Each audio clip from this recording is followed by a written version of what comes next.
Bismillahirrahmanirrahim. Assalamualaikum warahmatullahi wabarakatuh.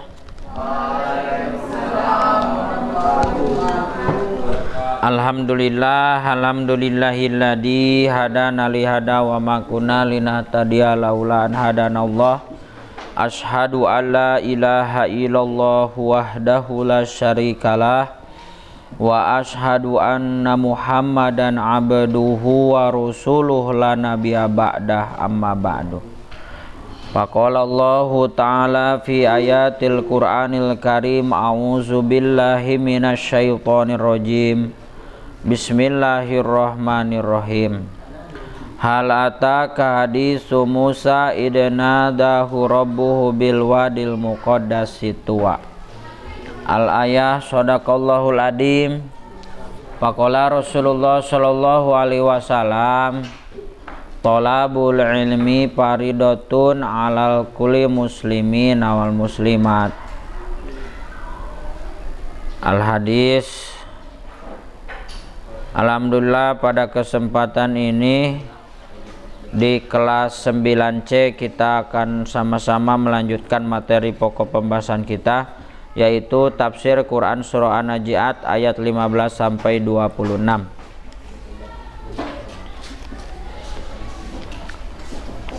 Allah Subhanahu wa taala mengabarkan kepada Nabi Muhammad sallallahu alaihi wasallam, yaitu tentang hamba Allah Subhanahu wa taala dan rasulnya, yaitu Nabi Musa alaihissalam, bahwa Allah Subhanahu wa taala telah mengutusnya kepada Fir'aun dan mengutuknya dengan berbagai mukjizat.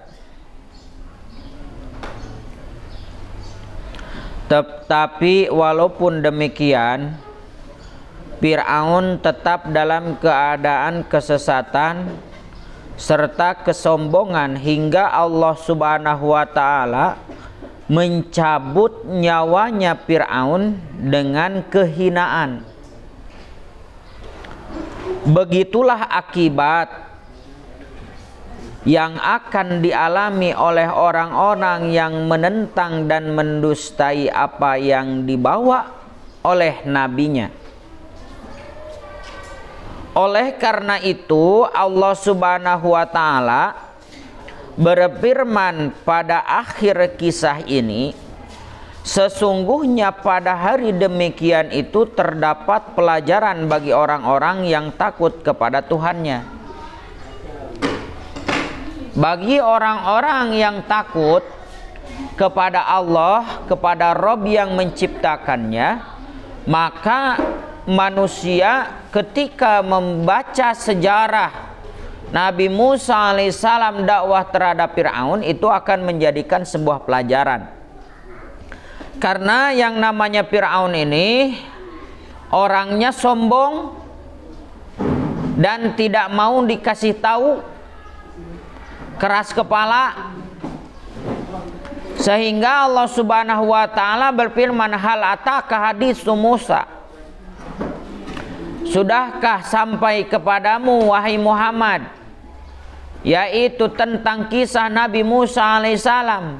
Apakah engkau telah mendengarkan cerita tentang Nabi Musa idnadahu rabbuhu, tatkala Tuhannya memanggilnya, maksudnya berbicara dengan Nabi Musa alaihissalam, memanggilnya Nabi Musa di mana? Bil wadil muqaddas, di lembah yang suci, yaitu Tuwa, di lembah yang tua.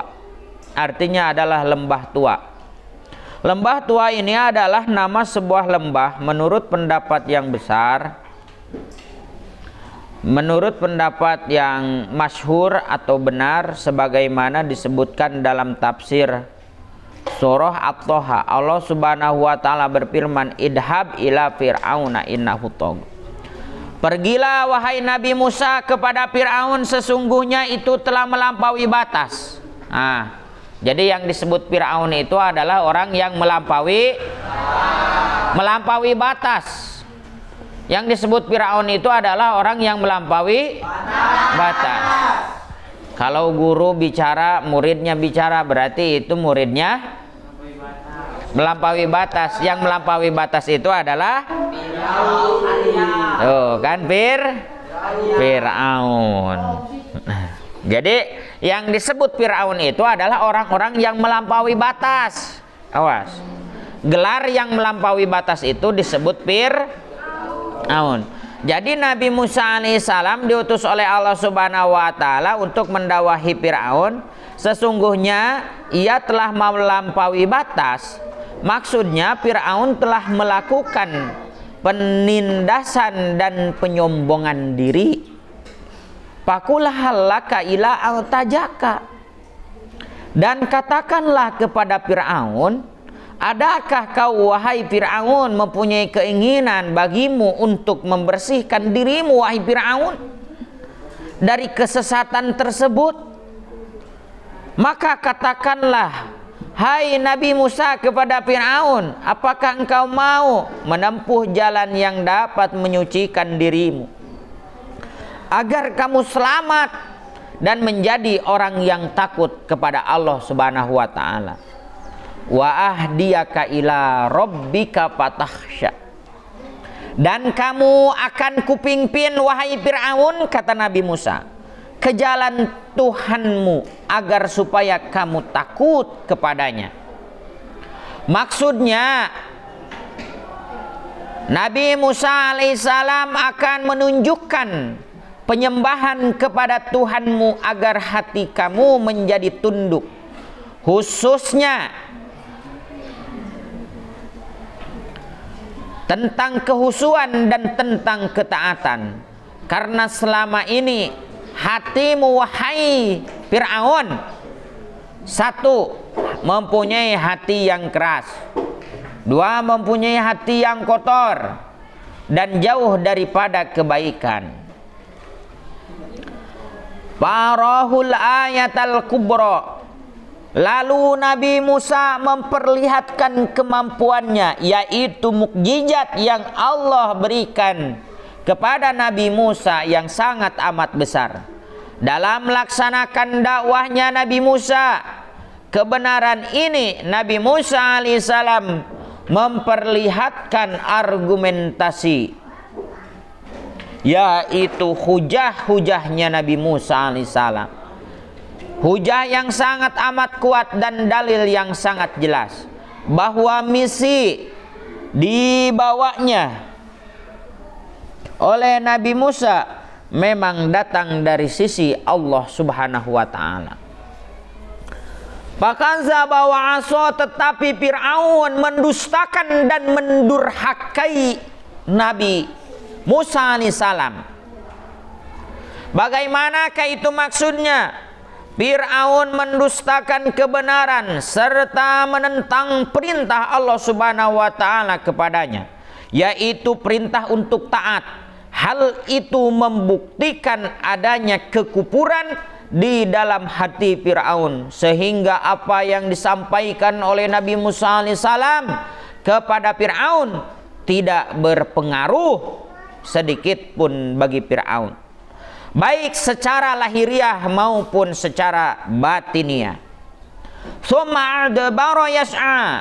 Kemudian dia berpaling seraya bersumpah, seraya berusaha menentang Nabi Musa alaihissalam dalam rangka menentang kebenaran itu. Lalu Fir'aun melakukan kebatilan, keburukan, kehancuran dengan mengumpulkan para tukang-tukang sihir ataupun kahin, mengumpulkan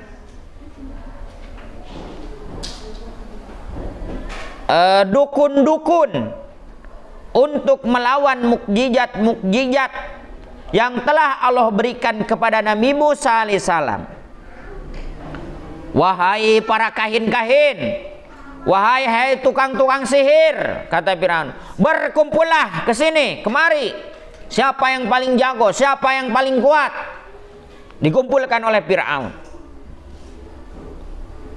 Fahasara fanada, maka ia mengumpulkan pembesar-pembesarnya. Lalu berserulah Fir'aun memanggil seluruh kaumnya. Faqala ana rabbukumul a'la, itu kata Fir'aun. Seraya berkata, Fir'aun berkata, akulah Tuhanmu yang paling tinggi. Itulah gayanya Fir'aun dulu. Ibnu Abbas dan Mujahid berkata, kalimat ini diucapkan oleh Fir'aun selama 40 tahun menjadi Tuhan, dan selama itu pula ia tidak tahu bahwa mereka memiliki Tuhan selain daripada dia. Fir'aun selama itu mendeklarasikan bahasa faqala ana rabbukumul a'la selama 40 tahun. Dan mereka tertipu daya bahwa selain daripada Fir'aun ada Tuhan yang lebih mulia dan tinggi derajatnya. Mereka tertipu daya, para CS-CS-nya Fir'aun tersebut, sehingga tidak menyembah terhadap Allah, tidak mau didakwahi oleh Nabi Musa.